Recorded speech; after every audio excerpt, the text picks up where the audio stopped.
Olá, ouvintes e telespectadores. Estamos novamente reunidos com o nosso podcast MMD Talk, seu podcast de direito, atualidade e empreendedorismo. Estamos aqui novamente reunidos agora com o time tradicional, né, o elenco clássico. E vamos inverter um pouco o nosso início de episódio, começando com a apresentação dele, o platinado. Escalação tradicional do 1 a 11, todo mundo sabe, né? Mas novamente aqui neste estúdio itinerante. Nos chame para sua cidade. Cara, essa é uma boa, né? Se você tem um estúdio de podcast, que é a nossa MMD Talk na estrada. Na estrada. Daqui a pouco podemos gravar, quem sabe, no estúdio na Patagônia. Com o Brunão na Ferrugem. Com o Brunão na Ferrugem. Aí é impublicável. Vai ser bom, hein? Esse tende a ser bom. Só para maiores. Bueno, eu sou o Jaime Matos, sou advogado do MMD Advogados. Tu me encontras no Instagram jaime.dematos. Renata? Eu sou a Renata, advogada do MMD Advogados, e tu me encontra no Instagram, @RenataMdrer. Eu sou o Gustavo Marques, @GutoRMarques. Me encontras também no Instagram. No Face também me encontras, mas eu não acesso há um bom tempo. Então talvez não responda, não vá nem ver. Em breve no TikTok, com as clássicas dancinhas. Em breve no TikTok. Um beijo pra Ted. O MMD Talks é um oferecimento também do @MMD Advogados, www.mmdadvogados.adv.br. Bruno, @Bruno Schneider UB, aquele que nos leva com qualidade de som e vídeo para a sua casa, que faz você poder acompanhar o nosso podcast na academia, ouvindo o Spotify, não é verdade? Na estrada? Na estrada. Olha aí. Na esteira, na rua, na chuva, na fazenda. E quem é que tá nos patrocinando? @Veterana Cerveja Artesanal. Não chegou ainda aqui a garrafinha em cima da mesa, né? Pra fazer Ô Vini, ô Rodrigão, como é que é? Um merchan mais esclarecedor, né? Pro consumidor. Vamos ver as cores da cerveja. Já que nós vamos fazer um podcast itinerante, o próximo a gente podia fazer perto da Kombi. Ó. Ou dentro do nosso Tap Room, lá em Porto Alegre. Também é importante. Vai ser muito bacana. Isso é interessante. Nesse episódio de hoje nós vamos abordar um tema muito controverso. Pelo menos controverso. Um pouco polêmico.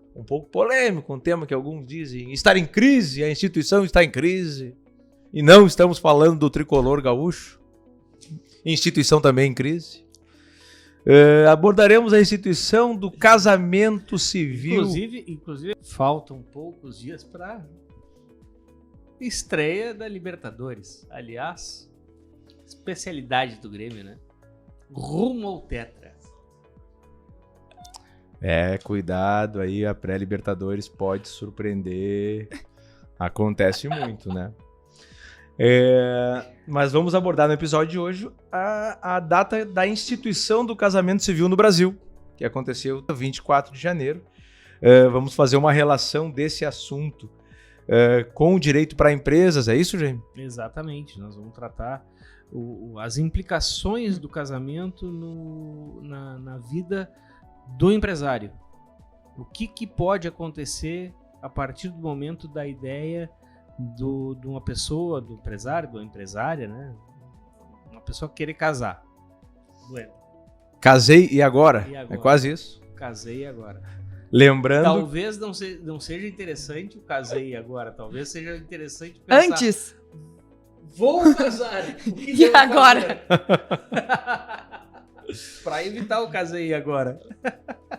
Tá certo. Lembrando que os nossos episódios são quinzenais. Geralmente publicados às quartas-feiras, 19 horas, eventualmente, oportunamente, publicados em alguma outra data festiva que atraia mais, né, aquele episódio. Exatamente. Então, Jaime Matos, vamos iniciar dizendo o que é o casamento civil. Vamos pelo básico. conturbado. O que é o casamento civil? O que é o casamento civil? Estamos aqui, né, às vésperas do casamento civil da Renata. Olha aí, ó. Pequena já nasceu. Né, pessoal, se ela tiver que parar a amamentação, é isso. Isso é vida real. Na verdade, o casamento civil é um regramento, tá? E vou falar mais do regime de bens, tá? É um regramento que serve para organizar o patrimônio dos cônjuges, né? Tu vai escolher antes de casar o regime de bens que o casal vai ter, e nessa escolha tu vai ter a determinação das diretrizes que devem ser seguidas em situações que podem acarretar uma confusão patrimonial, uma separação, né? Tudo isso aí vai estar previsto no momento da escolha do regime de bens, né? Vamos lá. O que acontece se a pessoa falece? Eu tenho direito, outra pessoa tem direito a quê? Não tem direito a nada? Tem direito a alguma coisa? Metade? Integral? Nada? Enfim, por exemplo, assim, existe algum poder de escolha total ou existe alguma limitação para esse poder de escolha? Então são todas essas questões que a gente vai falar.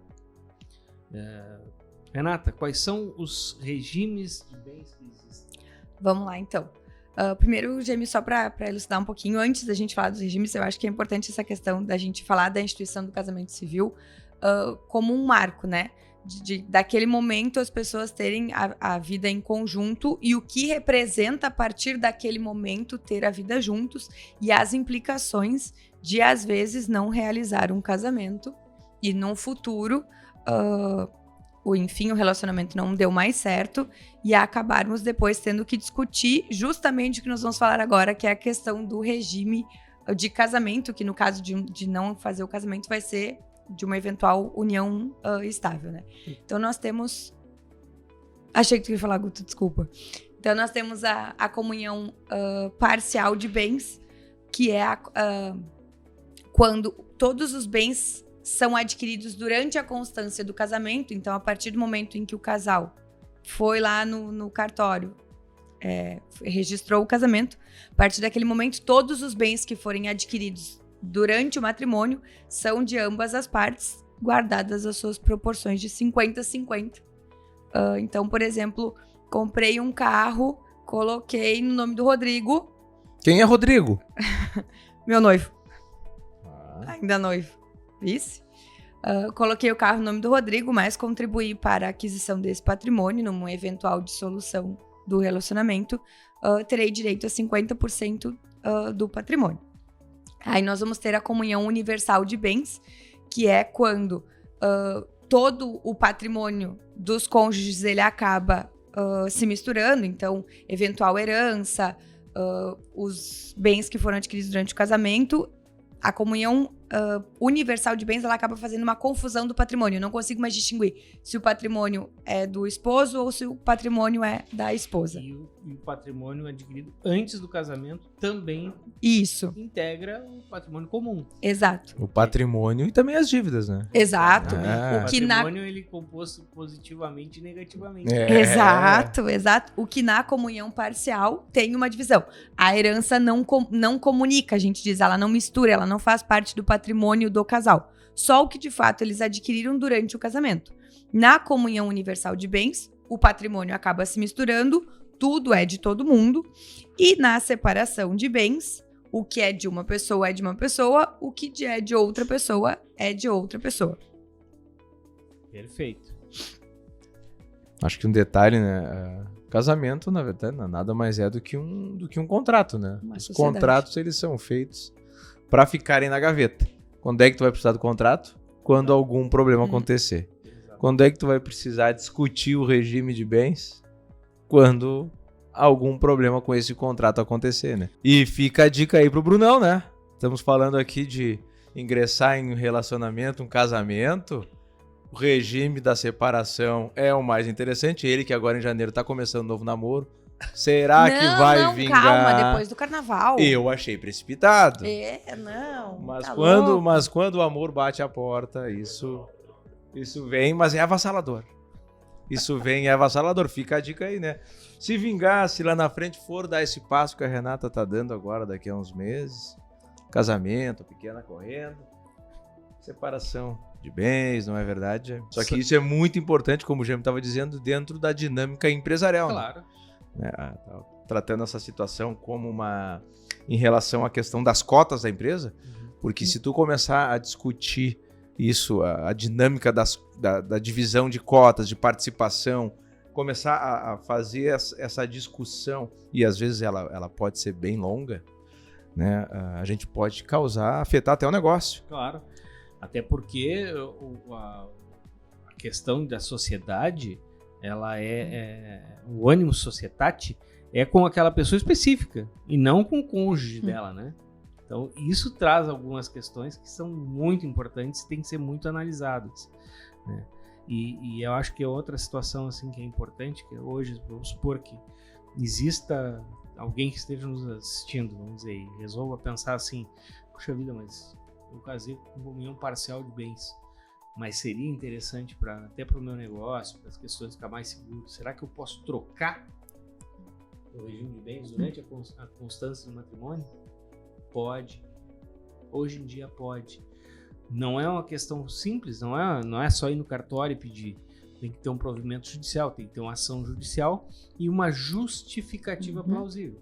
Mas isso é tranquilo, não é um procedimento complexo. Porque daqui a pouco lá atrás, quando o esposo e a esposa resolveram casar, daqui a pouco essa discussão da divisão do patrimônio nem era algo que se passava na cabeça dele. Daqui a pouco, com o decorrer do casamento, se tornaram empresários e viram que era importante mudar o regime de casamento até para uma proteção empresarial melhor.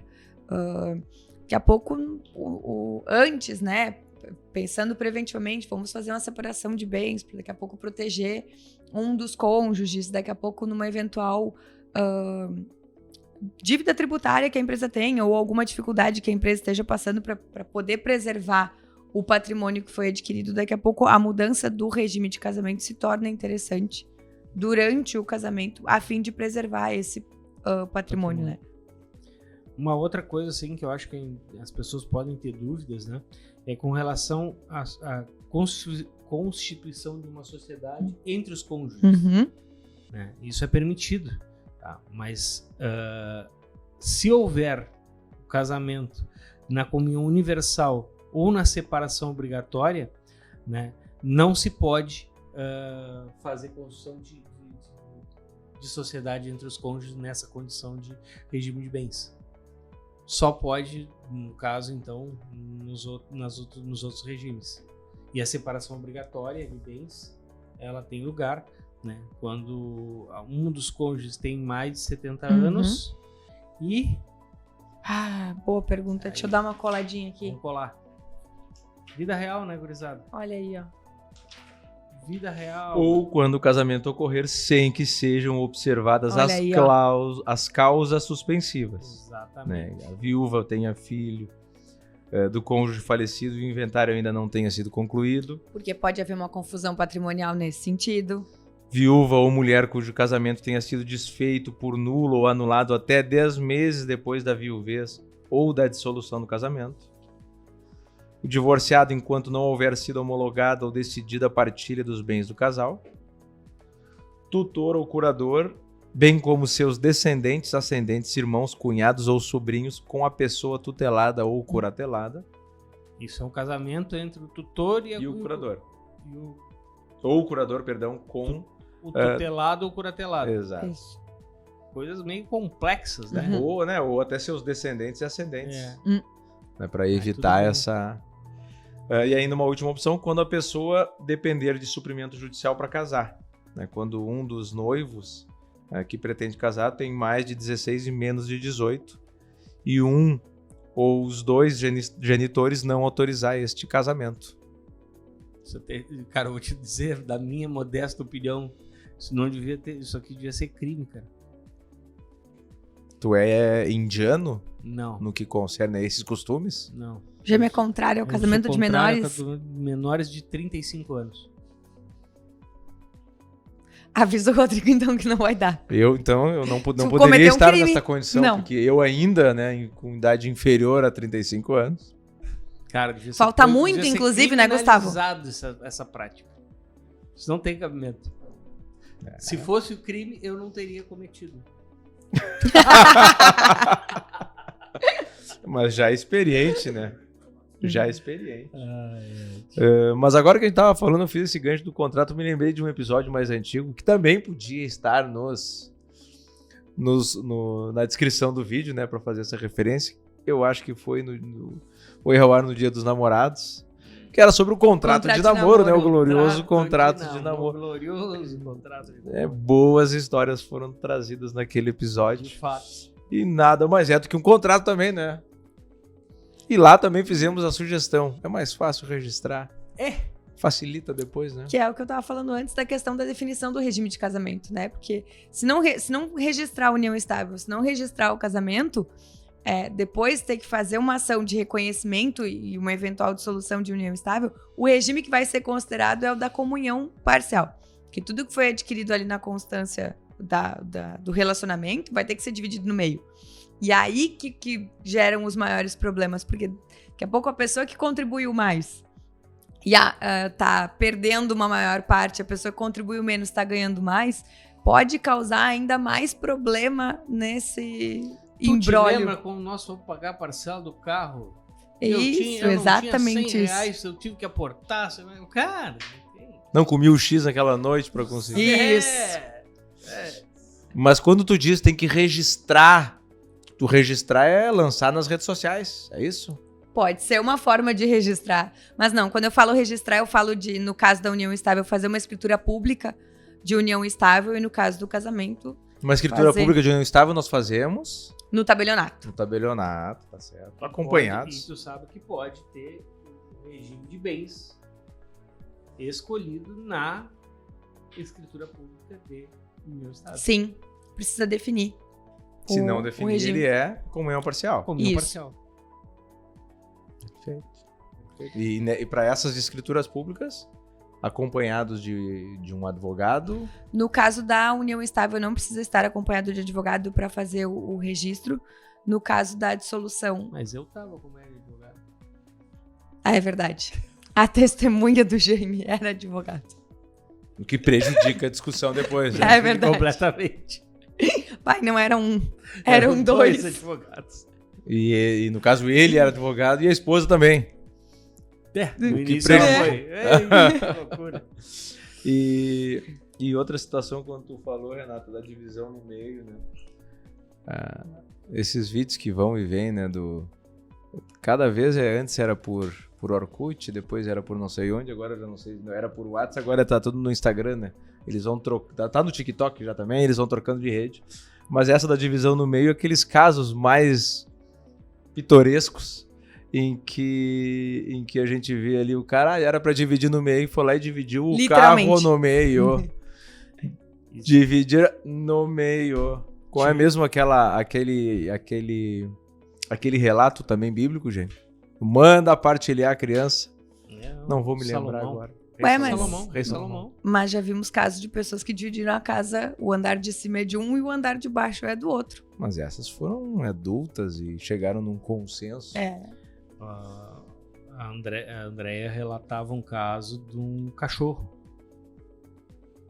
Que lá por as tantas o juiz da causa já estava de saco cheio de tanta discussão, queria mandar Cortar o cachorro no cuspo meio. tipo, Público. dar o cuspo, metade do cuspo pra cada um, tanto brigavam tanto e tal. Enfim. Tchê, o que vocês acham dentre nossas, para dar uma sugestão para os nossos clientes, assim, os caras que estão solteiros querem casar e querem constituir uma sociedade? Vem que a água tá quente. Procura uma rede de franquia. É incomodação também, mas é menor. Abra o Mac. Ou o Subway. Na verdade, eu olha. acho que sempre é questão de buscar uma assessoria que consiga compreender o que de fato tu quer, enquanto pessoa, enquanto relacionamento, é muito importante para que tu consiga tomar decisões que lá na frente evitem um prejuízo, ou evite discussão, ou evite um estresse, de uma forma mais assertiva. Porque daqui a pouco a pessoa quer abrir um negócio e quer proteger também o patrimônio que é constituído pelo casal. E aí, daqui a pouco, a melhor opção é fazer separação total de bens. Mesmo que no primeiro momento eles não entendam isso como vantajoso, e daqui a pouco, mas o que o outro vai pensar, que é exatamente o caso que tu contava antes, Jamie. Mas, de fato, procurar profissionais que consigam entender qual que é o teu objetivo, qual que é o teu desejo, para que consiga te orientar da melhor forma possível. E daqui a pouco o regime de casamento que tu tá pensando nem é a melhor opção para aquele momento.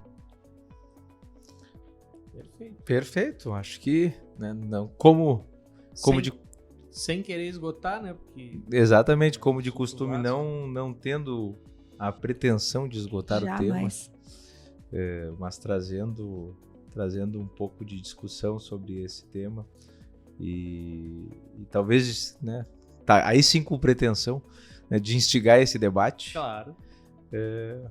Vamos chegando ao final deste episódio. Neste ensolarado dia de janeiro, não é verdade? Começamos por ti então, Renata. Dicas sugestivas e culturais. Hoje... Uma boa dica de leitura para um dia chuvoso desse verão. Não. Hoje eu venho com a temática do episódio. Hoje inclusive, poderiam olhar todos os vídeos que são extremamente interessantes. Se Beber Não Case. Um clássico. Mas aí é aquela coisa já. Aí é aquela coisa, né? Tá ficando chato isso, né? Por quê? Se Beber Não Case. Por quê? Estão falando de casamento, estão falando de tudo que é isso. O final do filme, todo mundo casa. É verdade. Estamos falando de casamento. Mas até chegar ao final... É um pouco forte, acontece. Tu já tá te enamorando de novo, Brunão. Jamie Matos. Vamos mais um livro, então, tia. Trazer um livro do... O livro do Jamie vai ser com a temática de hoje: Casais inteligentes enriquecem juntos. Não. Errei por 2. Errou por 2. Vamos de Jornalismo e Vestiário, do amigo João Paulo Jobim Fontoura. E esse cara foi assessor de imprensa do Grêmio durante mais de 10 anos e ele traz histórias muito interessantes, né? Então ele, como assessor de imprensa do maior clube do futebol do sul do Brasil, ele tem muitas histórias interessantes para contar. Tá certo. Eu vou até trazer uma outra indicação, mas depois eu me dei conta que eu já havia indicado ela no episódio do Dia dos Namorados. Olha aí, ó. Que fiz uma menção, então mudei ela aqui de última hora. Indica o episódio do Dia dos Namorados pro pessoal olhar, que ainda não assistiu. E a tua nova dica. Fico tranquilo pode sem ser nova também, dica. pode ser. Não, fica a dica de voltar lá no episódio Dia dos Namorados. Eu não lembro se ele já tava nesse formato mais descontraído. Acredito que sim. Tava. Pode ter certeza que tava. Acredito que sim. Aquele lá, coitado do Rodrigão, sofreu. Mas eu vou indicar um livro de Erin Meyer, A Regra é Não Ter Regras. Trazendo um pouco sobre o Netflix, sobre a história do Netflix. A formação é uma literatura rápida e bacana. Olha aí, ó. É isso então, É isso. pessoal. Bora lá curtir a praia, o litoral. E a frase clássica do Jamie: curte, compartilha e Te inscreve no canal. Segue o Platinado aí. Valeu! até mais. Hasta!